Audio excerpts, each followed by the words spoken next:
Bob and I, with the other staff that helped found WDA, ended up being the directors at the University of Tennessee. So we had, David and Nancy Johnson at Athens, and Bob and I were at the University of Tennessee. So that was WDA's first two ministries. Bob and I are both self-starters, independent, go get them.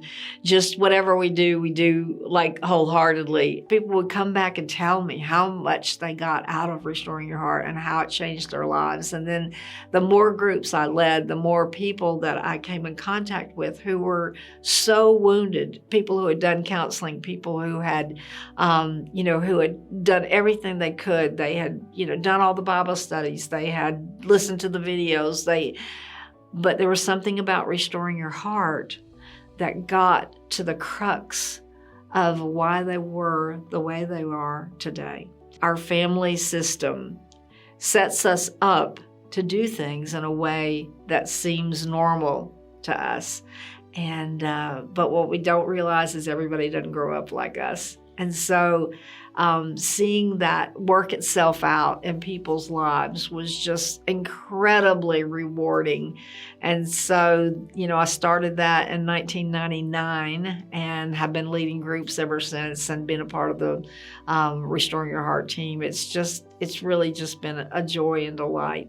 I feel like I'm a little conduit for God to put people together, and then just had some amazing experiences in groups. Some of the gals that have been in Restoring Your Heart with me have become my very best friends, and there's a level of intimacy that happens in a Restoring Your Heart group that very rarely happens, even if you've known somebody for 20 years, because you just talk about things that you never talk about typically. So it's just really been a joy and delight to see people freed, to see people who were stuck emotionally, so much so in their relationship with God that it was very hard for them to have a ministry or embrace the fact that God wanted them to be a part of His kingdom and His ministry, to believe that God loved them because they had a parent that was unloving and even cruel sometimes.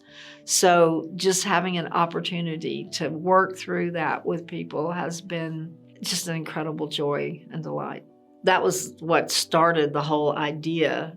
Jack Larson saw that people at his congregation who were doing all the right stuff, going to Bible study, praying, giving, serving, all the right things, but they just seemed to be stuck in their relationship with God and dealing with that pain that wasn't on the surface, but it was very much underneath the surface and still affecting their lives in traumatic and in confusing ways, not understanding why isn't all of this working? Why do I still feel the way I do? Why do I still have trouble believing God loves me and that He has a plan for me and that He wants me to be a part of His kingdom and His work? So it's just a delight. I went through a group called Processing Pain, and it helped me to understand that the way my family of origin loved each other, communicated with each other, handled conflict, disciplined, expressed needs, dealt with feelings, all of those things.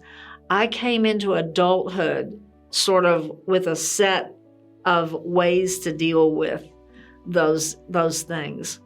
And those things did not involve encountering people who handled them very differently than I did. So all I can tell you is that if you really want to know who you are and why you do the things the way you do, go through a Restoring Your Heart group. Go through Processing Pain. Find out what the messages are that you tell yourself, and all of us do. We all tell ourselves, and the person we listen to most is us.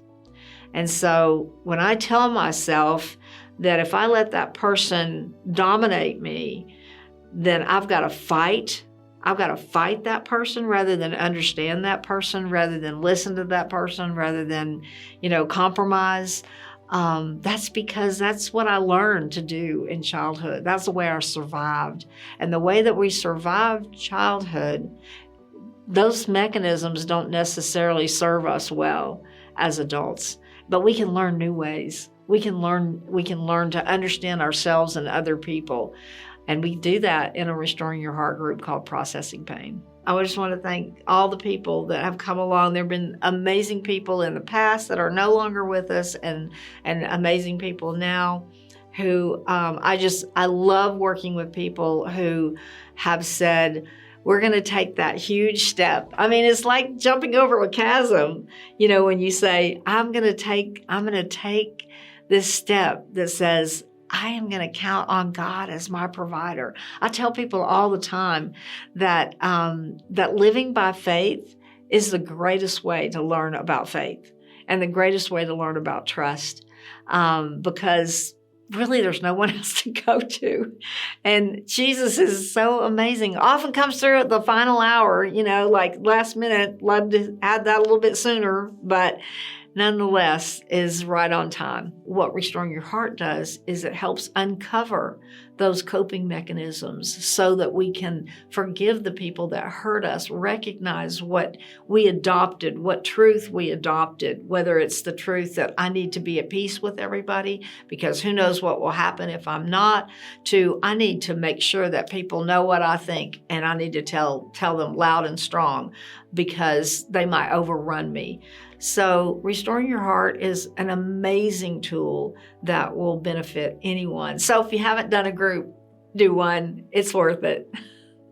My name is Linda Dukes, and I am on the Restoring Your Heart team. Just been coordinating groups for years and years, and love to see that team just continue to grow across the world. Restoring Your Heart is going out to the nations, and I love being a part of that.